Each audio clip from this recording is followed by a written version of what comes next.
오늘 주일 예배 오신 여러분 진심으로 환영합니다. 우리 앞뒤에 있는 성도들하고 인사하겠습니다. 반갑습니다. 네, 반갑습니다. 우리 함께 사도신경으로 신앙 고백하겠습니다.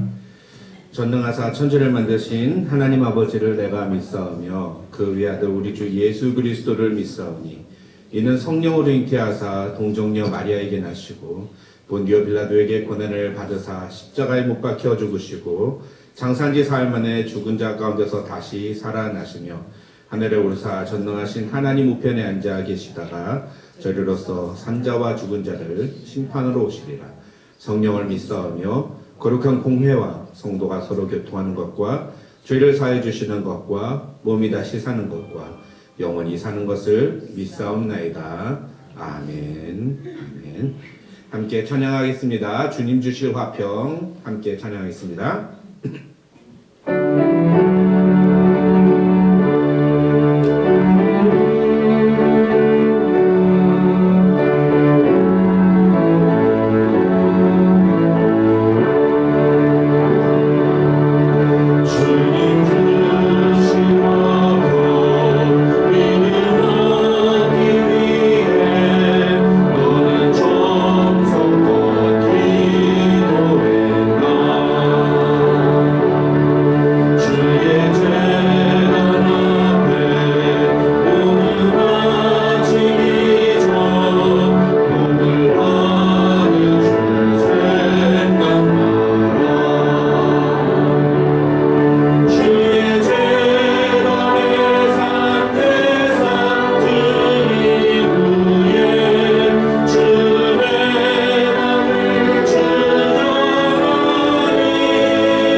우리의 몸과 마음을 드리며 우리의 모든 것을 다 주님 앞에 드리는 예배를 드리기 위해 이 자리에 모였습니다. 하나님, 오늘 우리의 마음을 받아주시고 우리가 하나님 앞에 엎드리고 하나님 앞에 무릎 꿇고 하나님의 은혜를 사모하는 이 예배 자리에 될 수 있도록 하나님 붙잡아 주시옵소서. 예배 시정을 부탁합니다.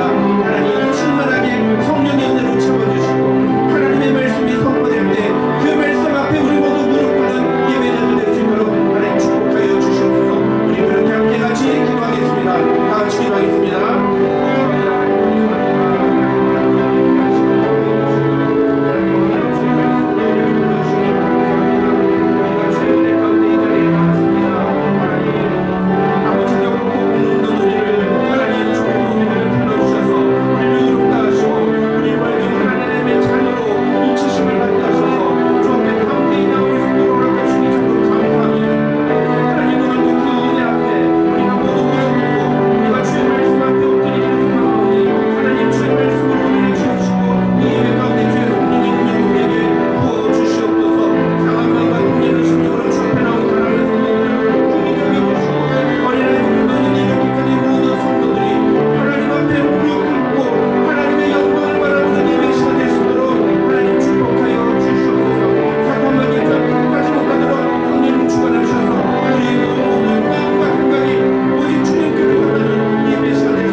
하나님 아버지 감사합니다. 오늘도 우리에게 귀한 예배 자리 허락하여 주시고 아무 자격 없고 공로 없는 우리를 주님 앞에 불러주셔서 예배할 수 있도록 은혜 주신 것 참으로 감사드립니다.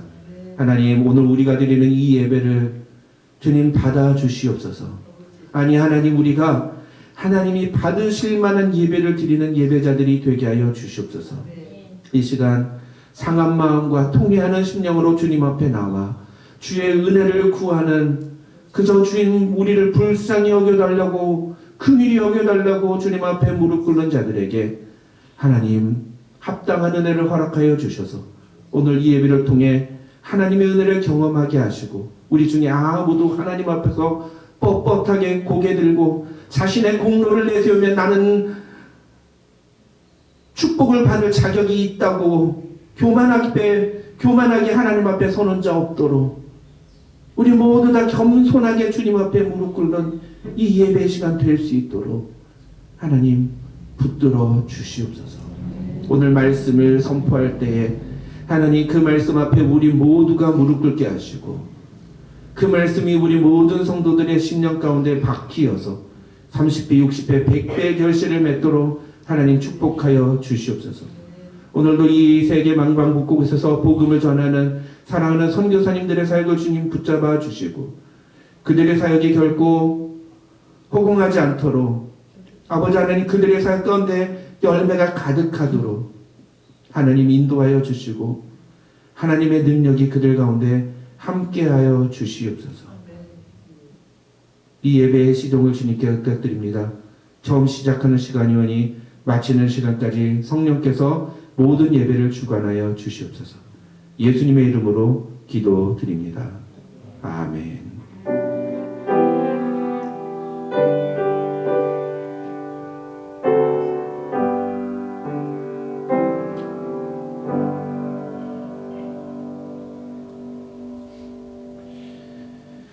성경 말씀은 로마서 12장 1절입니다.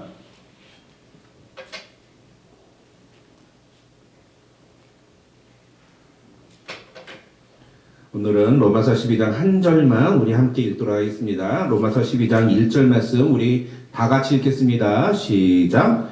그러므로 형제들아 내가 하나님의 모든 자비하심으로 너희를 권하노니 너희 몸을 하나님 기뻐하시는 거룩한 산 제물로 드리라. 이는 너희가 드릴 영적 예배니라. 아멘. 아멘. 우리 함께 읽은 본문 말씀 가지고 영적 예배라는 제목으로 하나님의 말씀 살펴보겠습니다. 이제까지 우리는 로마서 1장부터 11장을 통해서 바울이 제시하는 복음에 대해서 살펴보았습니다. 복음이 무엇인가? 그냥 단순히 예수 천당, 예수 믿으면 천국 간다 이 내용만 알고 있으면 안 되고 이 복음이라는 게 도대체 무엇이고 그것이 우리에게 어떤 영향을 미치고 그 복음을 믿는다는 게 우리의 삶에서 어떻게 나타나는지를 우리 정확하게 이해하고 있어야 됩니다. 그러면서 1장부터 11장까지를 여러분이 정확하게 이해하고 그 내용을 다 기억하고 그 내용을 여러분의 머릿속에 집어넣었다면 여러분께서는 이제 더 이상 흔들리지 않는 그런 복음의 뼈대를 갖추고 살아가게 될 것입니다. 여러분의 삶 속에 놀라운 변화가 일어나리라고 저는 믿습니다.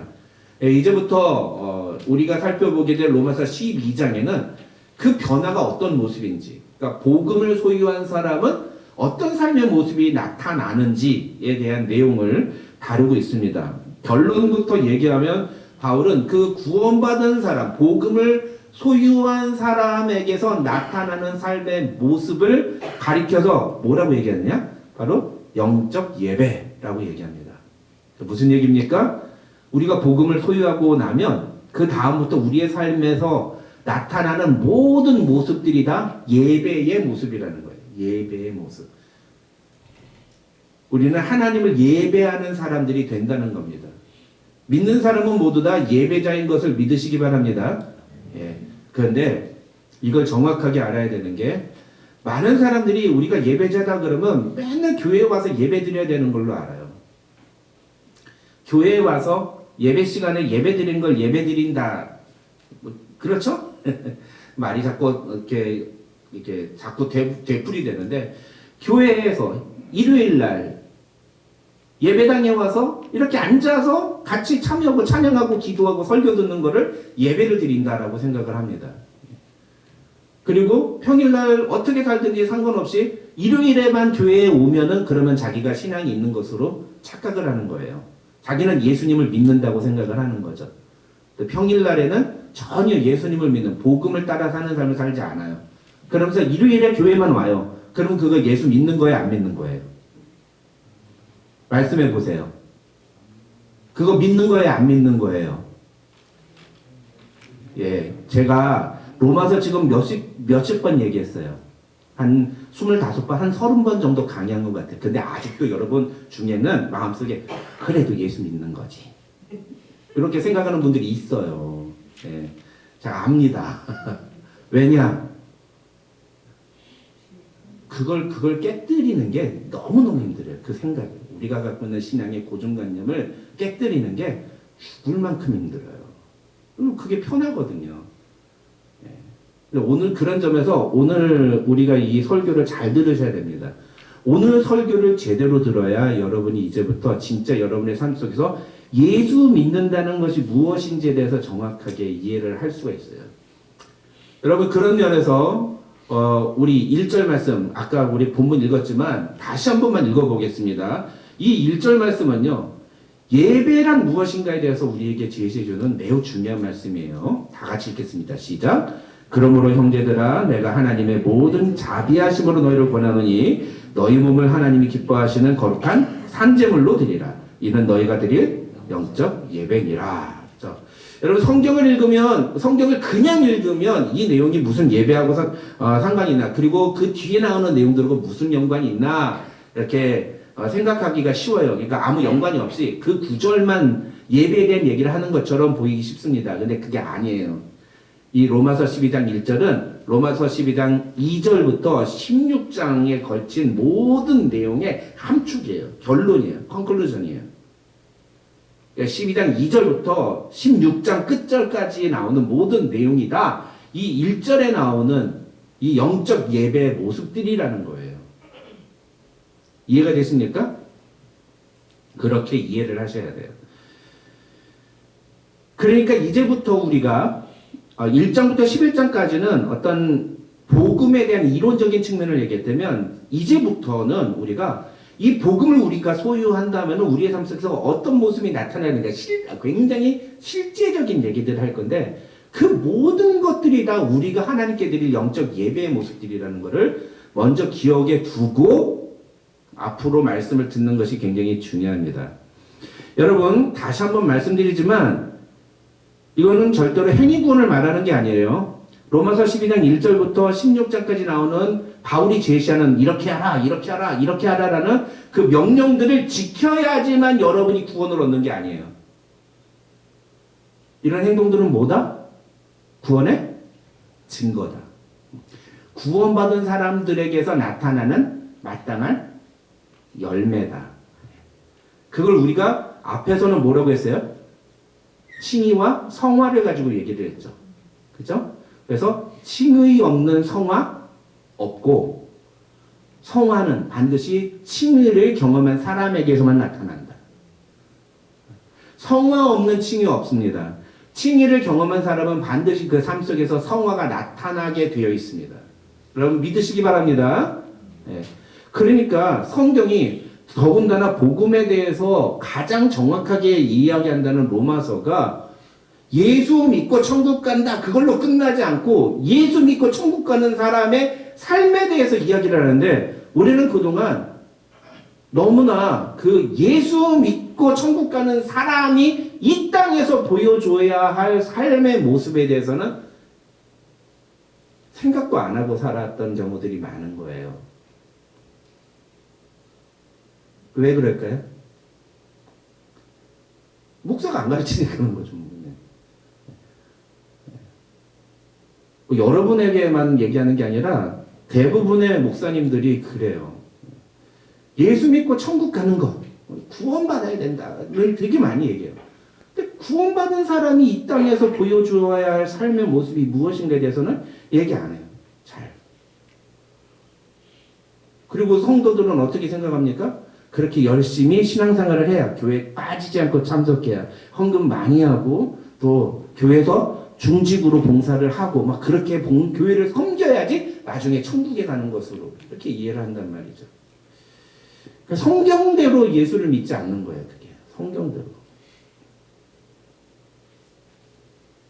성화는 칭의의 증거입니다. 성화는 단순히 윤리적으로 착한 사람이 되는 걸 말하는 게 아니에요. 착하게 살아야 된다는 뜻이 아닙니다. 성화는. 또 성화는 우리가 종교적으로 열심을 내는 걸 말하는 것도 아니에요. 열심히 교회 참석하고 헌금 많이 내고 뭐 금식기도 하고 방언해야 된다 이런 얘기를 하는 게 아니에요. 그게 성화가 아니에요. 여러분 꼭 기억하십시오. 성화가 뭐예요? 성화가 뭐예요? 성화는 하나님의 뜻에 복종하는 거예요. 하나님의 뜻대로 살아가려는 거예요. 그것을 오늘 1절에서 바울은 뭐라고 표현했습니까?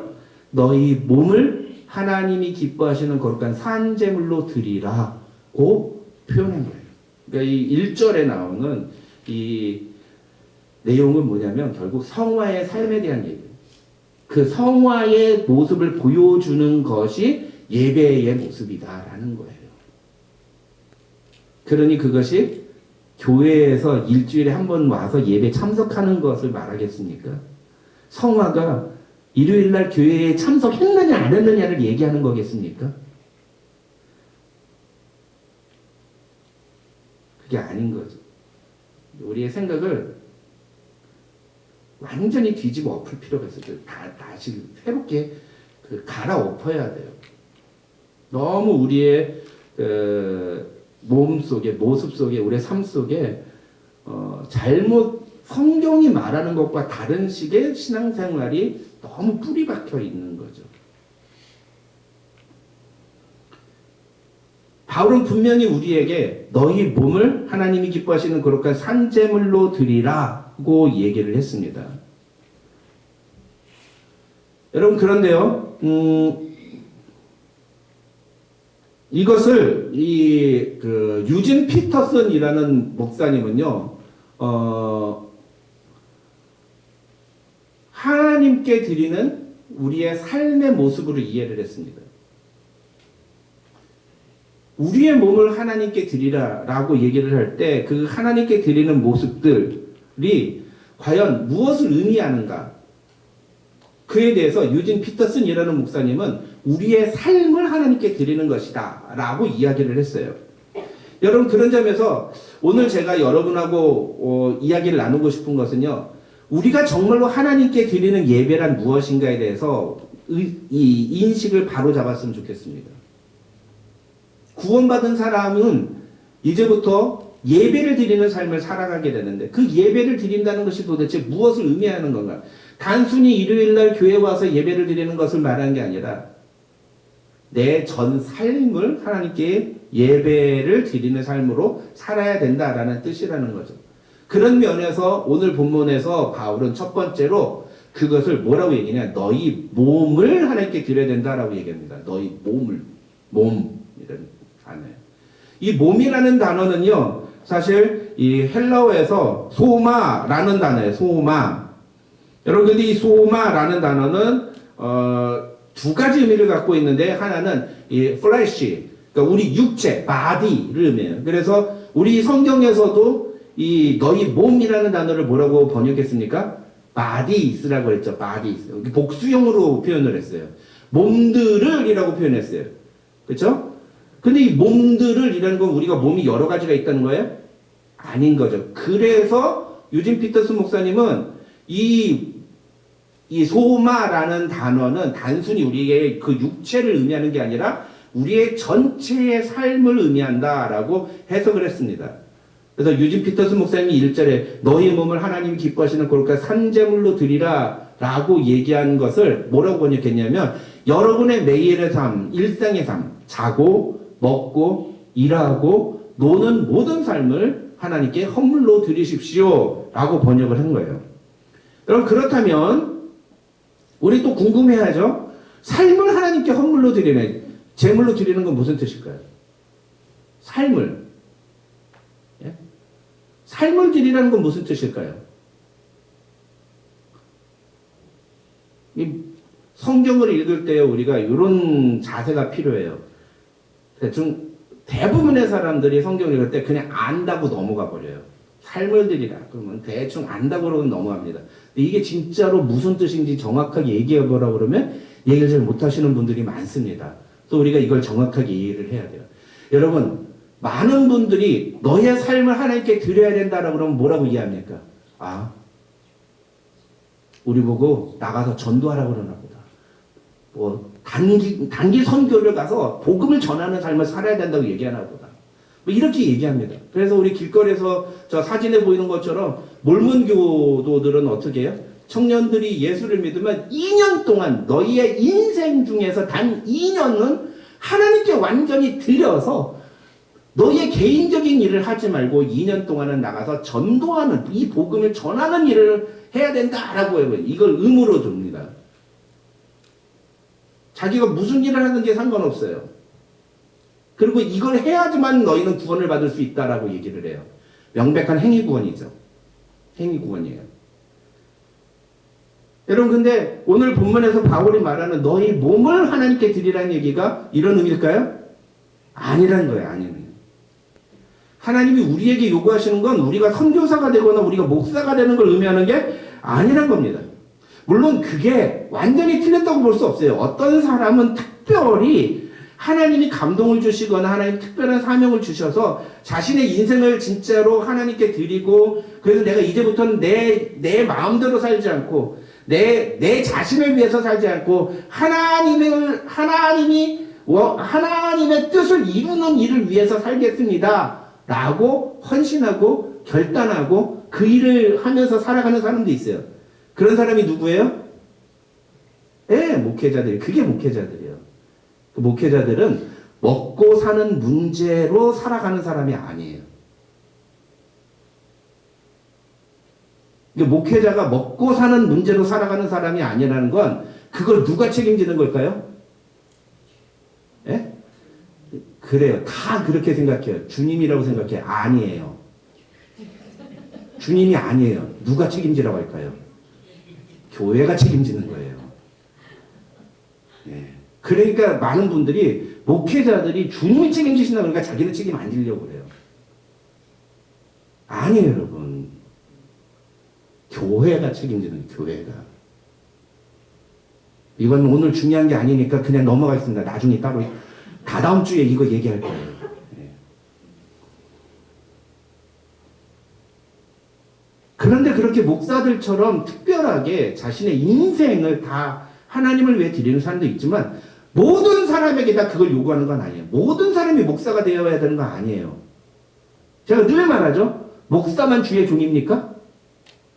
다시 한번 점검해 볼까요? 목사만 주의 종이에요? 누가 주의 종이에요? 네, 여러분 자신이 주의 종이에요. 믿으십니까? 자, 옆에 있는 분에게 인사하자. 아이고, 주의 종 아무개 집사님. 얘기해 보세요. 그거 말 안 넣으면 안 됩니다. 얘기하셔야 돼요. 그걸 거절한다니. 나는 주의 종 아닙니다. 아, 이게 진짜 심각한 거예요. 진짜. 여러분이 주의 종이에요. 여러분이 주님을 위해서 살아야 되는 사람들입니다. 성경이 그걸 얘기하고 있어요. 그 얘기 뭡니까? 예수를 구주로 영접한 모든 사람들은 다 자신의 인생을 주님께 내어 맡겨야 되는 사람들이라는 거예요. 만약에 자기가 자기의 인생을 예수께 맡기지 않았다, 그건 구원받지 않은 사람들이에요. 그렇게 말해도 틀린 말 아닙니다, 여러분. 뭐 반만 걸쳐놨다, 한 3분의 1만 주님께 드렸다, 이거 예수 안 믿는 사람이라고 봐도 똑같은 거예요. 근데 오늘날 그런 사람이 너무 많잖아요. 그렇게 살아도 어우 반씩이나 걸치셨어요. 어우 대단하시네. 이렇게 얘기해 주잖아요. 요즘은.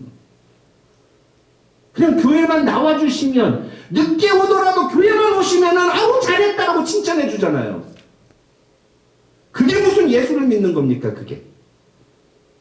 내가 무슨 짓을 하고 살아도 교회만 일단 오면은 칭찬받는 시대잖아요. 그죠? 그게 무슨 예수를 믿는 겁니까? 성경에 어디 그렇게 예수 믿으라고 되어 있습니까? 성경은 뭐라고 얘기합니까? 너희 몸을 하나님이 기뻐하시는 거룩한 산제물로 드리라고 얘기합니다. 그 몸을 드린다는 게 무엇을 의미하느냐? 이 소마라는 단어가 또 다른 뜻이 있어요. 그게 뭐냐 하면은 전인격을 드린다는 거예요. 전인격. 여러분, 전인격이란 무엇일까요? 전인격, whole personality. 전인격이라는 것은요, 지식과 감정과 의지가 함께하는 걸 말하는 거예요. 여러분, 이 개념을 꼭 기억하세요. 뭐라고요? 지식과 감정과 의지가 함께하는 것. 그걸 전인격이라고 그래요. 너희 몸을 하나님께 드려라 라는 의미는 이것을 의미하는 거예요. 너의 지식과 감정과 의지를 모두 다 하나님께 드리라는 얘기예요. 근데 이게 무슨 뜻일까요? 여러분, 어떤 사람이 상식에 어긋난 행동을 하면 그 사람은 뭐라고 얘기합니까? 그 사람은 인격적이지 못하다 이렇게 얘기합니다. 그리고 어떤 사람이 자기 감정을 주체하지 못하거나 혹은 말과 행동이 다르면 뭐라고 얘기합니까? 저 사람은 이중인격자라든지 인격이 성숙되지 못했다 이렇게 표현하죠.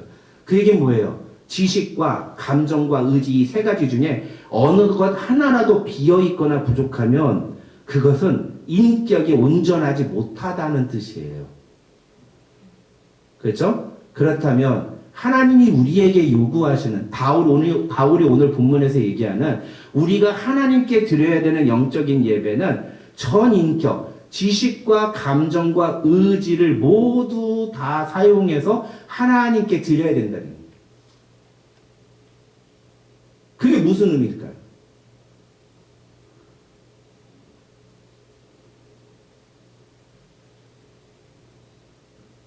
바울은 이렇게 전인격을 사용해서 우리의 삶 속에서 내 지식과 내 감정과 내 의지를 모두 다 사용해서 하나님을 위해서 살아가는 것을 영적인 예배라고 표현한 거예요. 그리고 그런 예배를, 그런 우리의 모습을 가리켜서 거룩한 산제물이라고 얘기해요. 산제물, living sacrifice. living sacrifice. 살아있는 제물이다라고 얘기해요. 그러니까 우리는 우리의 삶 속에서 매일 삶에서 내 지식과 내 감정과 내 의지를 사용해가지고 하나님을 위해서 움직여야 돼요. 근데 그게 하나님께 제사를 드리는 거라는 거예요.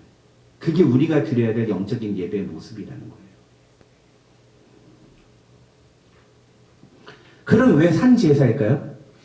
옛날에 구약의 제사들은 어땠어요? 제물을 죽였어요. 근데 지금 우리는 어때요? 우리가 죽으라는 거예요? 아니에요. 우리로 죽으라는 게 아니라 우리로 살라는 거예요. 살라. 어떻게? 네. 우리의 지식과 감정과 의지를 다 사용해가지고 그냥 대충 그냥 사는 게 아니라 아유 뭐 어쩌다 살다 보면 되겠지 뭐 이렇게 사는 게 아니라 우리의 지식과 내가 아는 것과 내 마음이 막 감동하는 것과 또 내가 하고 싶은 것을 총동원해가지고 하나님을 위해 살아야 된다는 거예요. 그게 살아있는 제물의 모습이라는 거예요. 그리고 그게 우리가 드려야 되는 예배의 모습이다라고 바울이 얘기하는 거예요. 그래서 유진 피터슨 목사님도 그런 그 전 인격을 들여서 하나님께 예배하는 삶을 가리켜서 매일의 삶을 하나님께 드려야 된다. 먹고 자고 쉬고 일하고 노는 모든 것을 하나님께 드려야 된다라고 얘기를 하고 있는 겁니다. 이 개념을 여러분 꼭 잊지 마십시오. 첫째, 무엇을 드려야 된다? 우리의 몸을 드려야 된다. 몸을, 전 인격을, 지식과 감정과 의지를 다 드려야 된다. 두 번째, 다른 예배, 우리가 드려야 되는 영적인 예배는 무엇입니까? 우리가 몸을 드리는데 그것을 하나님이 기뻐하시는 거룩한 산제사로 드려야 된다는 거예요. 하나님이 기뻐하시는 거룩한 산제사로 드려야 된다라는 겁니다. 여기서 하나님이 기뻐하시는 거룩한 산제사라는 의미는 내가 기뻐하는 게 아니라는 거예요. 내가 기뻐하는 것이 아니라 하나님이 기뻐하시는 대로 해야 된다는 거예요. 그리고 거룩한 이라는 홀리라고 되어 있지만 이 거룩한이라는 단어의 의미는 뭐냐? 구별해야 된다는 거예요. 구별해야 된다. 무엇으로부터? 이 세상으로부터. 그래서 이 1절은 뒤에 나오는 2절하고 연결이 됩니다. 이 홀리라는 단어가 뒤에 2절에서 무슨 의미로 사용되는지는 다다음 주에 제가 설명을 드릴게요. 어쨌든 하나님이 기뻐하시는, 내가 기뻐하는 식으로 하는 게 아니라 하나님이 원하시는 예배를 드려야 된다는 거예요. 여러분은 하나님이 원하시는, 하나님이 기뻐하시는 예배를 드립니까? 아니면 내가 기뻐하는 예배를 드립니까? 그런 면에서 우리가 이 말씀을 정말 주의 깊게 들어야 되는 게, 오늘날 많은 예배자들이 자기가 기뻐하는 예배를 드리기 원해요. 내가 기뻐하는 예배. 내가 만족해야 돼. 내가 즐거워야 되고, 내가 은혜를 받아야 돼. 내가 뭔가 얻어가는 게 있어야 돼, 이 예배에. 그래야 좋은 예배. 그렇지 않으면 좋지 않은 예배. 오늘 본문대로라면 그런 예배는 빵점인 거예요. 빵점. 전혀 예배가 아닌 거예요. 예배는 철저히 하나님이 기뻐하시는 것이에요. 아, 목사님, 그러면 우리가 기뻐하는 것은 아무런 의미가 없단 말입니까? 이렇게 얘기하면 국어 공부부터 다시 해야 되는 겁니다. 그 얘기가 아닌 거죠. 하나님이 기뻐하시는 것을 우리가 주께 드리다 보면 하나님께서 우리 안에 또 다른 기쁨을 주세요. 우리가 즐거워하고 우리가 기뻐하는 건 바로 그 하나님이 주시는 기쁨으로 말미암는 기쁨이어야지, 내가 원하고 내가 원래 듣고자 했던 것을, 내가 원래 얻고자 했던 것을 얻어가는 그런 기쁨이 아니란 말입니다. 하나님이 기대하셔요. 그래서 제가 오늘 기도 시간에 그렇게 기도한 거 여러분이 혹시 기억나시는지 모르겠어요. 하나님, 오늘 이 예배가 내가 하나님께 드리는 예배가 아니라 하나님이 받으실 만한 예배가 되게 해달라고. 우리는 모두 다 그런 자세로 예배를 드려야 돼요. 하나님이 무엇을 기뻐하실까요? 성경에는 그런 하나님이 무엇을 기뻐하시는지, 특히 예배와 관련해서 하나님이 무엇을 기뻐하시는지에 대해서 얘기하는 구절들이 많이 있습니다. 대표적인 거 3개만 우리 한번 같이 읽어보겠습니다. 첫 번째, 사무엘상 15장 22절 다 같이 읽겠습니다. 시작. 여호와께서 번제와 다른 제사를 그의 목소리를 청종하는 것을 좋아하신 같이 좋아하시겠나이까? 순종이 제사보다 낫고 듣는 것이 수양의 기름보다 나으니. 여러분 여기서 하나님은 무엇을 원하신대요? 네, 순종과 듣는 것. 무엇보다?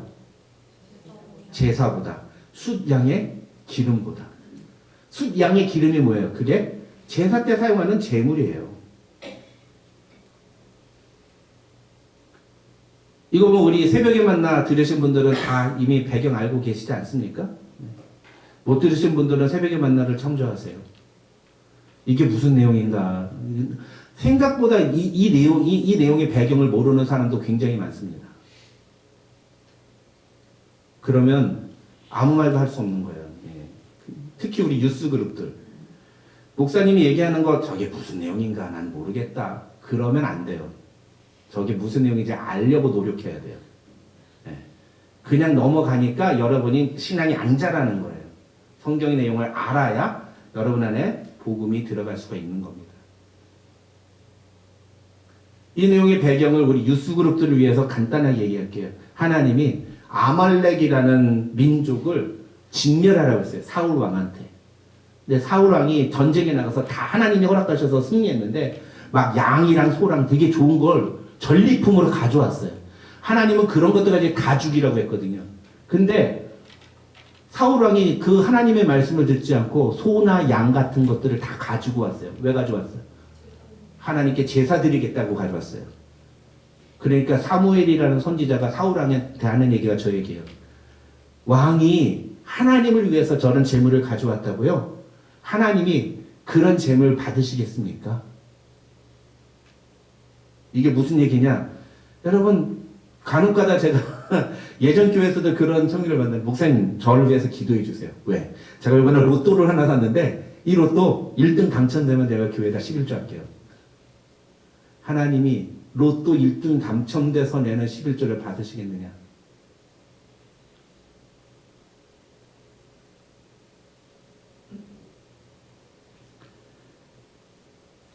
예전에 동부에서 있을 때 어떤 그 성도가 나중에 알게 됐어요. 어떤 성도가 자기 가게에서 일하는 그 히스패닉들을 막 임금을 착취하고 막 제대로 공급을 주지 않고 그 다음에 또 그 가게에서 일하는 그 불법 체류하시는 한국 동포를 막 이렇게 학대를 하다가 결국은 임금도 제대로 주지 않고 내쫓았다는 그걸 나중에 알게 됐어요.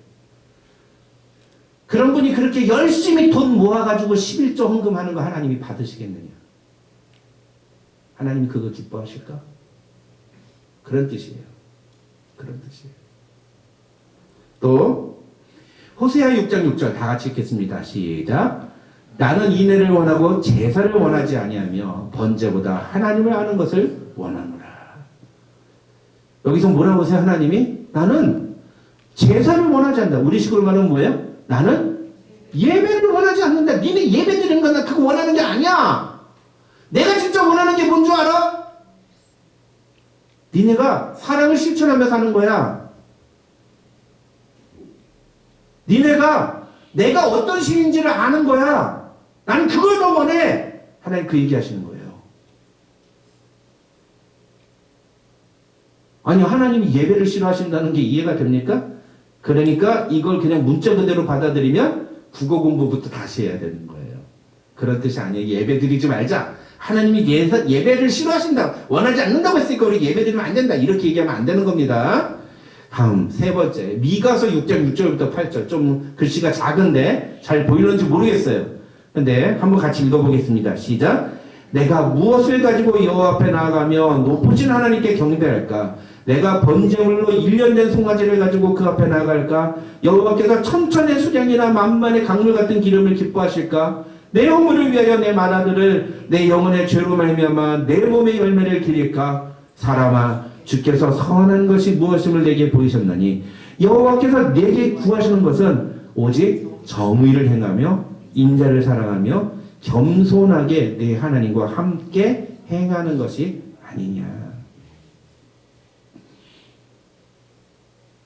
여기서 미가 선지자가 뭐라고 해요? 내가 하나님께 무엇을 가지고 오면 하나님이 기뻐하실까? 내가 천천의 수량이나 만만의 강물 같은 기름을 가지고 가면 좋을까? 1년 된 송아지를 하나님 앞에 제물로 드리면 하나님 기뻐하실까? 아니, 내 아들을 하나님께 바친다고 그러면 하나님 기뻐하실까? 하나님께 어떤 걸 드리면 하나님 기뻐하실까? 그랬더니 뭐라고 그래요? 사람아, 사람아, 여호와께서 내게 구하시는 것은 정의를 행하고 인자를 사랑하는, 이 인자를 사랑한다는 게 무슨 뜻일까요? 네? 사랑을 실천하라는 얘기예요. 인자, 인애, 헤세드, 사랑이라는 뜻이에요. 네? 인자를 사랑하라는, 사랑을 실천하라는 거예요. 사랑을 실천. 정의를 행하고 옳고 그름을 분별하고 그러면서도 사랑을 실천하고 겸손하게 내 하나님과 함께 행하는 것을 하나님이 선하다, 기뻐하신다고 하나님이 이미 말씀해 주시지 않았냐. 네가 천천의 수량이나 만만의 강물 같은 기름을 갖고 와도 네 일상의 삶에서 하나님을 위해서 살지 않으면, 하나님과 동행하지 않으면 네가 드리는 예배는 다 가짜다 라고 얘기를 하고 있는 거예요. 이미 구약시대에 하나님께서는 선지자들을 통해서 이렇게 하나님이 기뻐하시는 제사가 무엇인지를 우리에게 말씀해 주셨어요. 뿐만 아니라 마태복음 9장이나 12장에 보면 예수님도 이 말씀들을 그대로 인용하면서 당시 바리새인들이 안식일 가지고 막 뭐라고 그러는 거 가지고 다 반박하셨어요. 인자는 안식일의 주일이다. 안식일 뭐 때문에 세워졌는지 니네 한번 다시 한번 얘기해봐, 생각해봐라. 여러분, 이런 말씀들을 통해서 우리는요, 하나님이 우리에게 기대하시는 영적인 예배는 우리가 일주일에 한 번 교회에 와서 예배드리는 이게 아니라는 것을 분명하게 알아야 됩니다. 형식적이고 제의적인 이런 예배,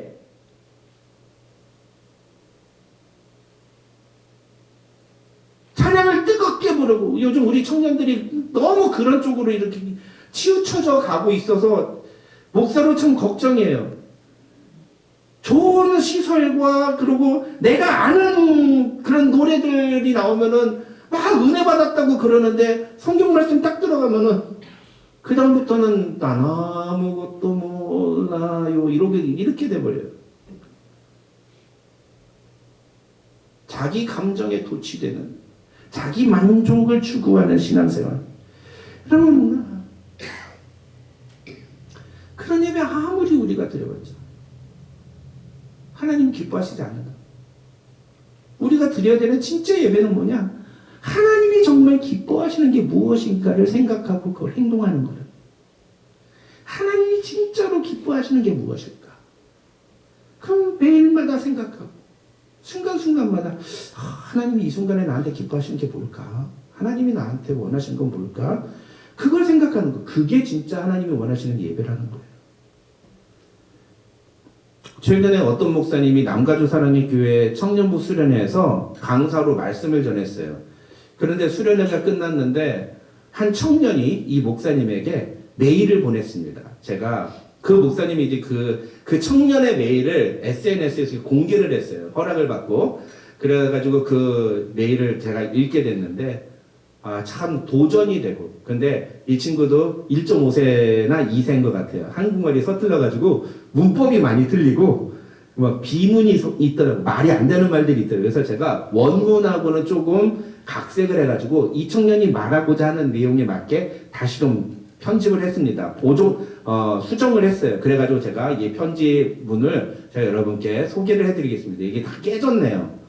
다 깨졌는데 우리 영어권들은 우리 QR코드 보시면은 이 원문 다 들어가 있으니까 나중에 이거 보세요. 제가 읽어드리겠습니다. 목사님 안녕하세요. 며칠 전 남가주 사랑교회 청년부 수련회에서 목사님께 인사드렸던 아무개 청년입니다.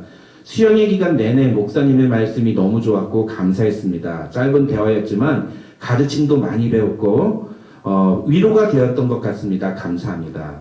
저는 이번 수련회를 통해서 너무나 큰 은혜를 받았습니다. 무엇보다도 저는 이번 수련을 통해 제가 얼마나 자기중심적이고 저와 관련된 일에만 관심을 갖고 있는 사람인지를 알게 되었습니다. 특히 목사님께서 둘째 날 저녁 집회 때 읽어주신 어느 청년의 기도문을 들으면서 저는 개인적으로 크게 찔렸습니다. 같은 청년으로서 제 기도 제목들과 제 신앙생활과 제 일상이 너무 초라하게 그리고 부끄럽게 느껴지는 그런 기도문이었습니다.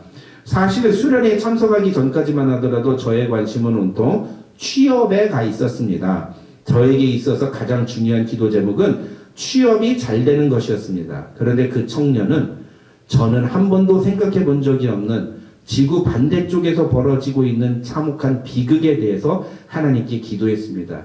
제가 열심히 저의 취직을 위해서 기도할 때 그 청년은 두 자녀와 아내를 잃고 눈물을 흘리는 무슬림 형제를 불쌍히 여겨달라고 주님께 기도했습니다. 그런 그 형제의 기도문을 들을 때 지난 저의 세월과 섬김들이 너무 작은 것에만 집중되어 있었다는 것을 알게 되었습니다.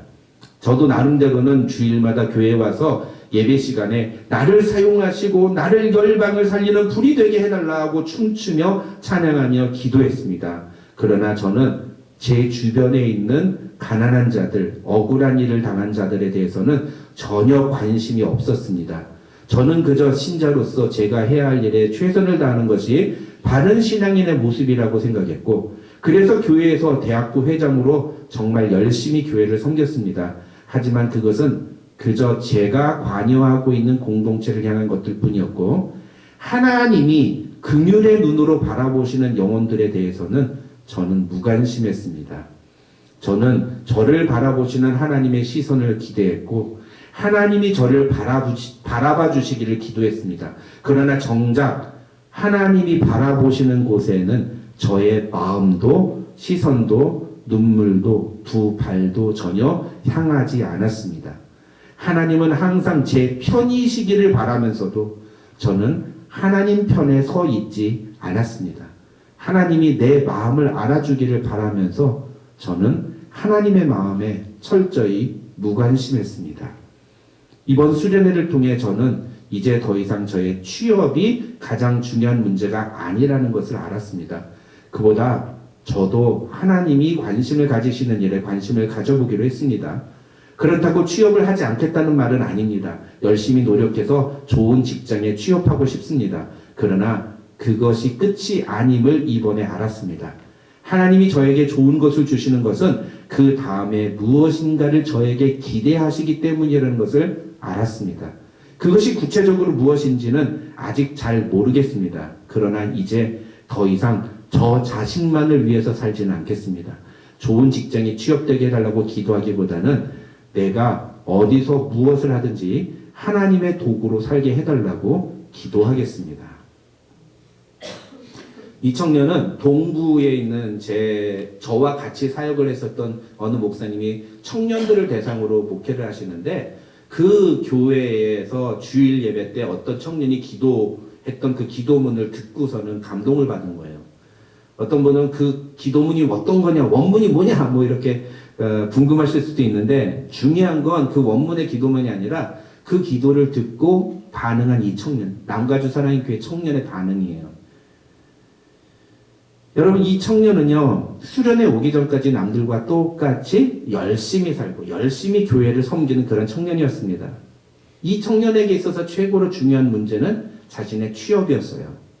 그런데 수련회에서 자기와 똑같은 나이를 살고 있는 어떤 다른 청년이 내가 한 번도 생각해보지 못했던 지구 반대편에서 벌어지고 있는 엄청난 비극에 대해서 하나님께 눈물을 흘리며 기도하는 모습을 보면서 자기가 너무나 자기 중심적으로 살고 있다는 것을 알게 되었다고 고백을 하고 있는 거예요. 하나님께 자신의 기도를 들어달라고 기도는 하지만 자신은 하나님이 원하는 것을 들어드리는 일에는 관심이 없었다는 이 청년의 고백은 오늘날 세상 사람들과 하나도 다를 바 없는 종교 생활을 하는 그런 현대 기독교인들의 모습을 아주 정확하게 보여주고 있는 것입니다.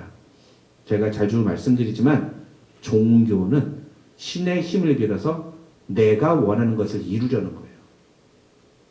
그런데 예수를 믿는다는 것은 그런 게 아닙니다.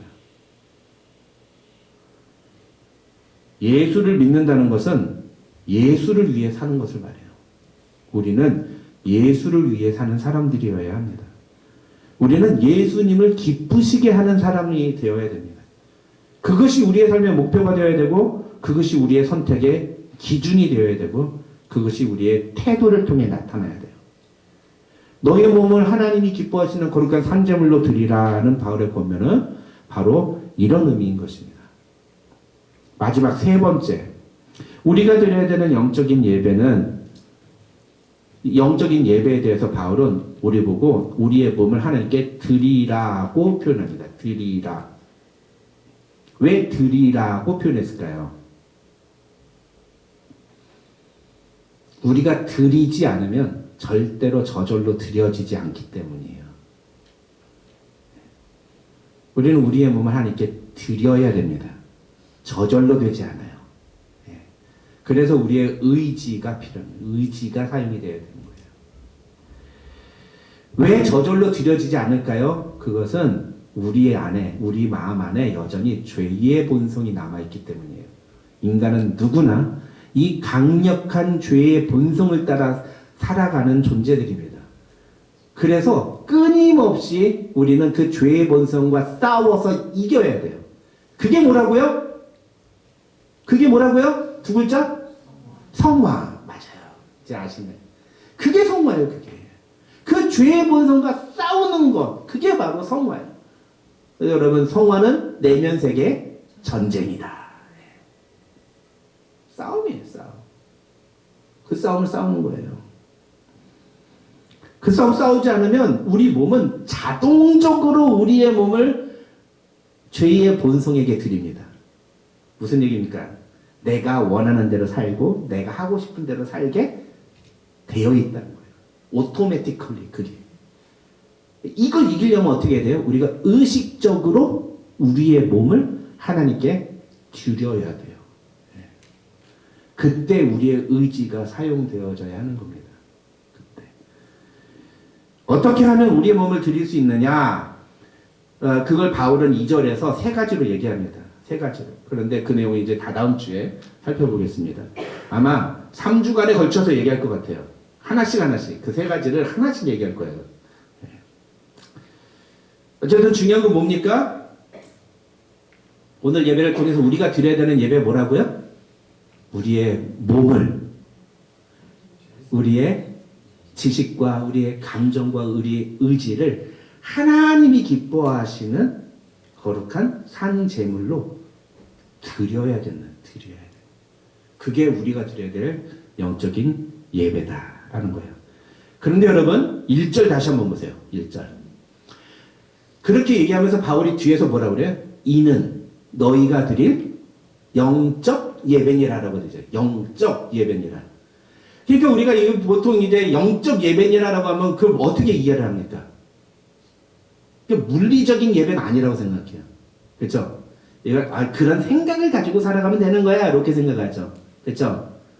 네. 근데 사실은요. 저도 요번에 설교 준비하면서 제가 새롭게 알게 된 내용이에요. 이전까지 저도 몰랐어요. 왜? 저도 영적 예배니라라고 할 때 이 영적이라는 단어를 그냥 자연스럽게 어떤 영적인 것으로만 이해했으니까요. 근데 헬라어 성경을 찾아보면서 보니까 이 영적 예배라는 게 왜 그런 생각이 드는지 갑자기 영적 예배니라, 이 영적 예배가 뭘까 그러면? 그 생각이 드는 거예요. 찾아보니까 단어가 틀려요. 영적이라는 단어에 단어가 틀려요. 영어 성경에서는 스피리추얼이라고 되어 있는데 이게 헬라어에서는요 스피리추얼이 아니에요. 물론 스피리추얼이라는 뜻도 담고 있는 단어인데 그보다 더 앞서서 나오는 단어가 뭐냐면 이게 헬라어로 로기코스라는 단어인데 로기코스는 어미가 뭐냐면 로고스예요. 로고스가 뭐예요? 말씀의 말씀. 네.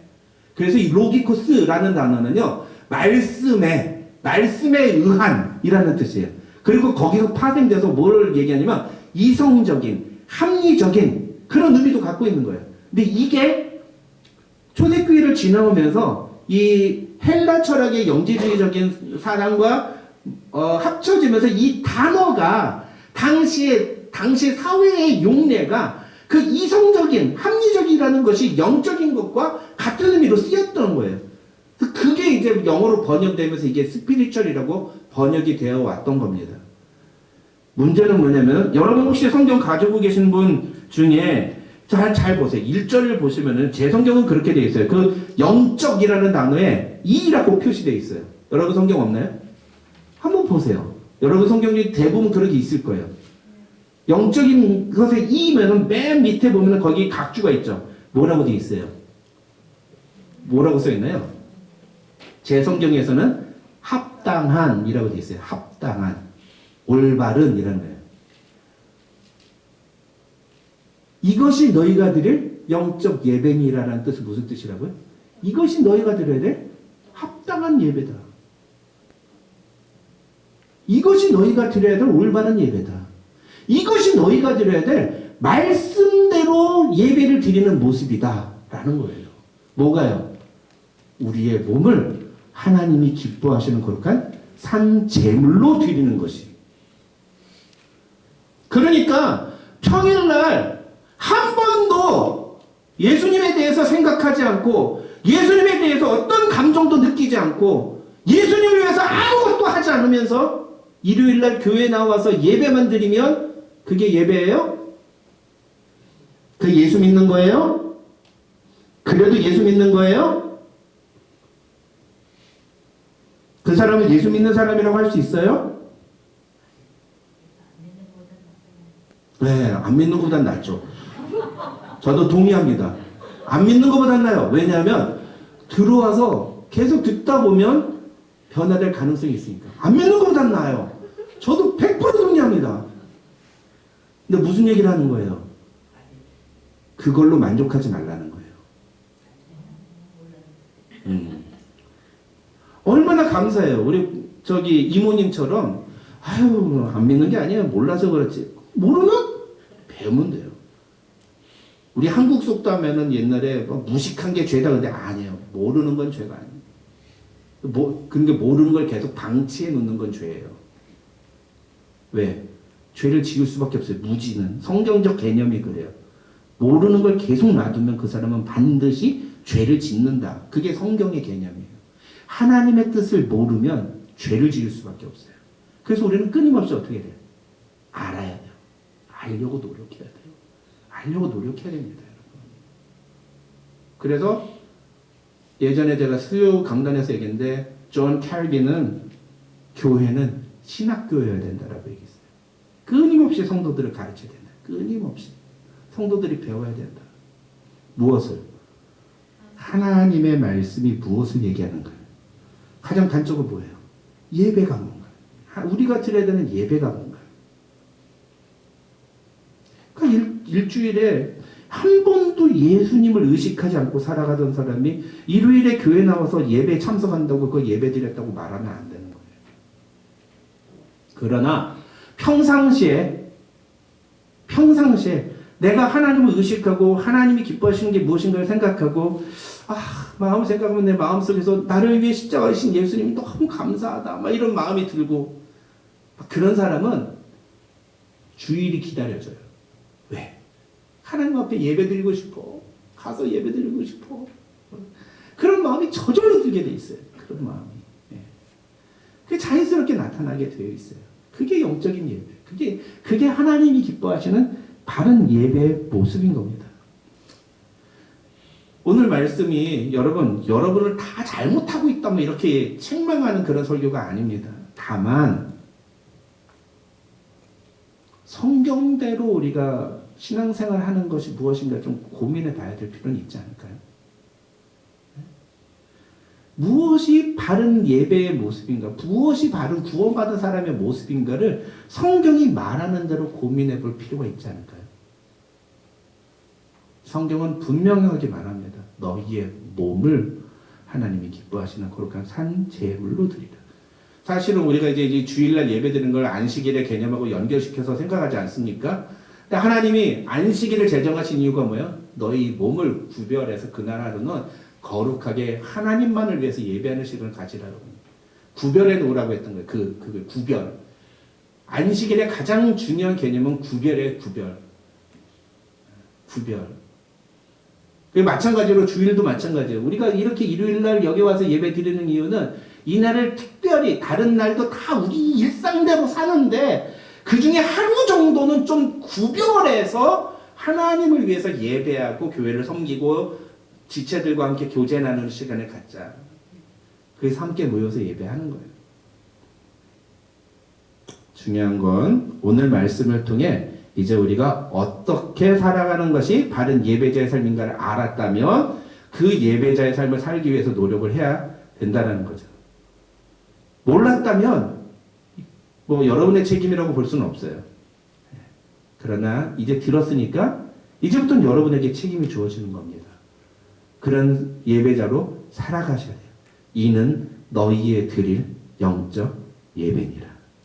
오늘 말씀을 통해 바른 예배자로 살아가는 저와 여러분이 되시기를 주님의 이름으로 축원합니다. 기도하겠습니다. 하나님 아버지 감사합니다. 오늘도 우리에게 귀한 말씀 주심을 감사합니다. 오늘 말씀을 통해서 우리가 그동안 잘못 알고 있었던 예배에 대한 개념을 바로잡아 주시고 우리가 이 땅에서 어떤 예배자로 살아가야 하는지를 다시 알게 해주시니 감사합니다. 이번 한 주간 동안 우리의 삶 속에서 예수님을 생각하고 예수님의 그 은혜를 감사하고 또 예수님을 위해 살기로 결단하며 살아가는 우리들이 되게 하여 주시옵소서. 그렇게 우리의 몸을 하나님이 기뻐하시는 거룩한 산제물로 드리는 예배자들이 될 수 있도록 우리 모두를 붙잡아 주시옵소서. 예수님의 이름으로 기도드립니다. 아멘. 교회 소식 알려드립니다. 주보를 참조해 주시기 바랍니다. 새벽에 만나와 수요기도에 적극적으로 참여해 주시기 바라고요. 다음 주입니다. 다음 주일에는 추수감사주일 예배 드리겠습니다. 제가 보니까 지금 7팀, 6팀인가? 하나, 둘, 셋, 넷, 다섯, 여섯, 일곱 팀이 지금 그 찬양을 부르기로 그렇게 말씀해 주셨습니다. 우리가 함께 찬양하면서 하나님 앞에 예배하는 추수감사주일이 되었으면 좋겠습니다. 교육부에서는요 12월 25일부터 28일까지 그리고 2025년 1월 1일부터 4일까지 중고등부와 청년대학부 연합수련을 각각 진행합니다. 우리 하이어 컬링을 통해서 우리 연합수련에 참여하는 식으로 수련을 진행하려고 합니다. 아마 11월 이내로 등록을 해야지만 얼리버드가 돼서 좀 등록비가 싸지는 것 같아요. 그렇지 않으면 다 400불이 넘어가고 11월에 등록을 해야지 300불대에 등록을 할 수 있는 걸로 압니다. 우리 부모님들 꼭 기억해 주시고 자녀들 꼭 수련 참석할 수 있도록 격려해 주시고요. 참석하는 등록금은 나중에 그 학생이 그 영수증을 가져오면 50%를 교회에서 리임버스 해드립니다. 교육부에서 이렇게 등록비를 다시 지원해 드리니까 참조해 주시고 자세한 사항은 우리 김현래 사모님 통해서 확인해 주시면 감사하겠습니다. 주보에 실진 않았는데 오늘 예배 끝나고 식사 교제를 하고 난 다음에 조금 빨리 움직여 주시면 감사하겠습니다. 그래서 한 12시 50분 늦어도 12시 50분쯤에는 모든 거 정리하고 그리고 곧바로 성경 공부 들어가도록 하겠습니다. 왜냐하면 뒤에 우리 지금 몇 주째 계속 지금 못하고 있는데 사택에 계속 물이 새요. 근데 이게 저녁이 되면은 이게 공사를 하기가 어렵다 그래가지고 한 2시 반부터는 시작을 해야 해 지기 전에는 공사가 끝날 수 있다. 그 다음에 다음 주부터는 비가 온다 이런 얘기도 있고 또 공사를 좀 해야 되겠다라고 요청이 들어왔습니다. 그래서 오늘 식사 교제 하시고서는 우리 설거지는 좀 그대로 놔두고요. 성경 공부 끝나고 난 다음에 우리 여성도들께서 좀 설거지를 참여해서 도와주시고 남자 성도들께서는 우리 지붕 공사하는 거 다 같이 참여해서 조금 빠른 시간 내에 끝낼 수 있도록 협조해 주시면 감사하겠습니다. 이제 우리 다 같이 일어나셔서 내삼드리리 함께 찬양하고 축도함으로 예배 마치겠습니다.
감사합니다. 오늘도 우리에게 귀한 예배 자리 허락해 주심을 감사합니다.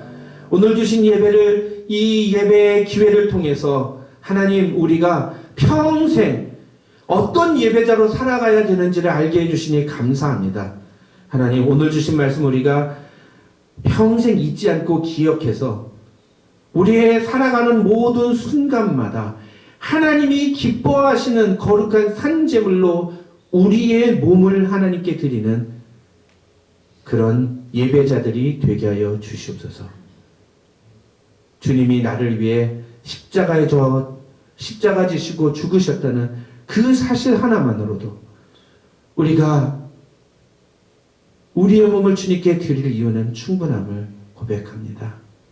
이 믿음의 고백을 주님 앞에 올려드릴 수 있는 우리 모두 되게 하여 주시고, 오늘도 그런 믿음의 고백을 담아서 주님 앞에 예물 드린 사랑하는 주의 손길들을 주님 축복하시사, 예물이 많고 적음이 아니라 이들이 이 봉투에 예물을 담으며 하나님 앞에 기도하며 고백했던 그 믿음의 고백대로 하나님 역사하시고 하나님의 능력을 나타내셔서 우리 은혜와 진리 장로교회에 속한 모든 교우들은 하나님의 은혜로 살아가는 성도들 될 수 있도록, 그들의 삶 속에서 하나님의 능력이 나타나는 성도들 될 수 있도록 하나님 축복하여 주시옵소서.